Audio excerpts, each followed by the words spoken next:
It's all government research and development. They've discovered, the taxpayer government research and development have discovered and give away 3/4 of the anti-cancer drugs in this country. But the companies who get all this research free turn around and say, hey, look what we've done for you. So we can charge you through the nose for the price of medicine. So that's one way of controlling. They control what we own. That's pretty bad. And is it really radical to say that we should have a presidential campaign that advocates that if we, the people, already own the most expansive wealth in our country, that we should control it? That's a pillar. Once we control what we own, we start turning the balance of power in the favor of the people, to make the corporations our servants, and to make them vulnerable to displacement with new forms of economic activity, new forms of economic institutions. The second way they control us is they control every government, department, agency in Washington. We have been challenging government agencies, suing government agencies, collaborating with them, investigating them. We know what we're talking about. There isn't one department or agency that isn't under the overwhelming control now of corporations. On the outside, with their lobbyists and with their money, and on the inside, how they place their executives in high government positions like the Department of Defense, Treasury, Agriculture, Interior, FAA, Food and Drug Administration, and so on. Now, you know what this does to us?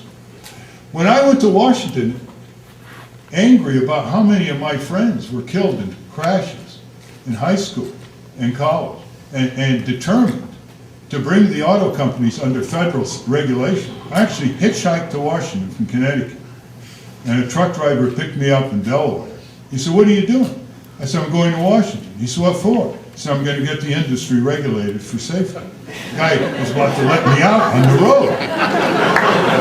So there were chairs of committees in Congress who were willing to listen.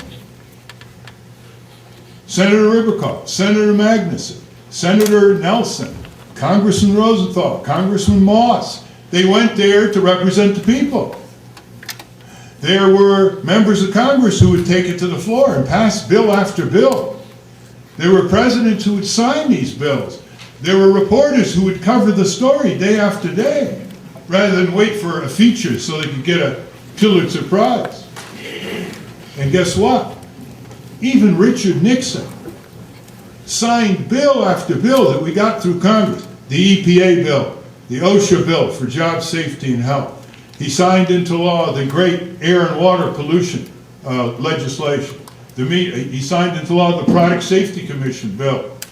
He didn't believe in any of these bills, but he had a flourishing statement of enthusiasm behind each bill and a ceremony at the White House. Now, why did he sign bills he didn't believe in? Well, one answer is he was the last Republican president who was afraid of liberals. He signed these bills into law because he heard the rumble of the people from the 60s. And he was afraid of the rumble of the people. And as the years passed, the rumble of the people was reduced and became less and less audible. Half of democracy is showing up. Say that to your friends. Half of democracy is showing up. Rallies, marches, city council meetings, courtrooms, you name it. It's just showing up. Can anybody stop you and your friends from showing up? Whenever you get people giving you the cynicism of futility, where they rationalize their own futility with a few phrases, they're all just politicians. They're going to do whatever they're going to do anyway. Tell them this. If you don't turn on to politics, the lesson of history is that politics turns on you in a very disagreeable way. And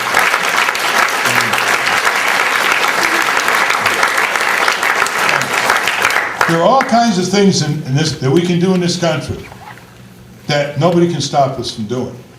Then we come up against the corporate wall, and then we got to shift into a different kind of gear.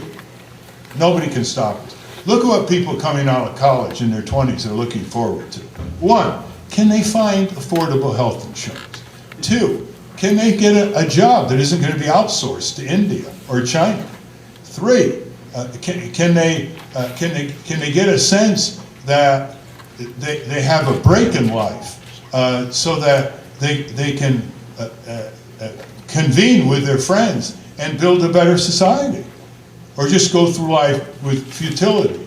4, how are they going to pay their student loans that kick in after they graduate with mercilessly gouging interest rates and other fine print terms? And 5, they get caught smoking a joint and they can get arrested and put in jail. But the drug dealers called the tobacco companies and the alcohol companies, they get invited to the White House for ceremonies. Now, that's not a very good scenario for young people, but that's what corporate control does. When corporations control OSHA, OSHA doesn't do anything about 58,000 workers who die from work-related disease and trauma. Compare that with 16,000 homicides. 58,000. When they control EPA, EPA lets the coal companies emit all kinds of toxics. 65,000 people, EPA says, die every year from air pollution.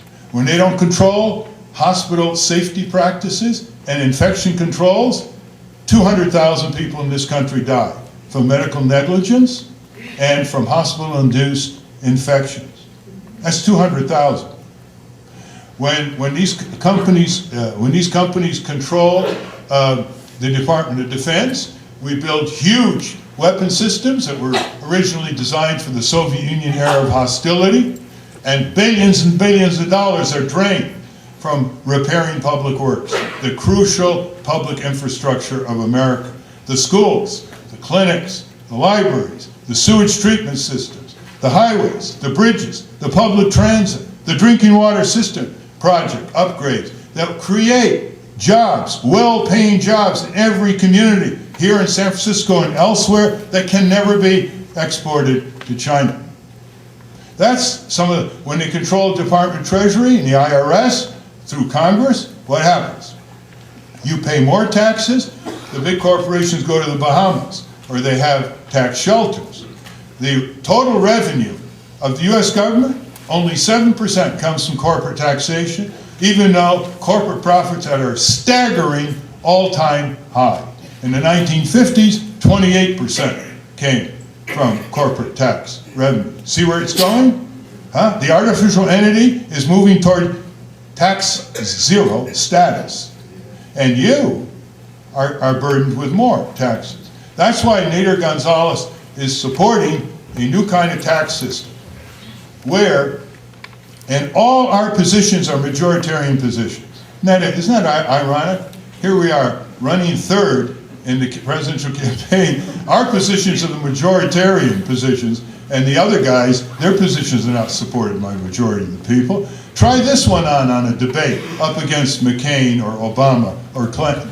By the way, Obama writes this book, The Audacity of Hope, and he has a campaign rhetorically, he has hope and change. And Hillary now is at the point where she has hope and audacity. Well, anyway, apart from that. Now, just imagine, doesn't this make sense? The things you should tax first, are the things you like the least or dislike the most, before you tax human labor and before you tax the necessities of life. It's just a reverse now. So we should tax first security speculation. $500 trillion of transactions. Imagine a tiny fraction of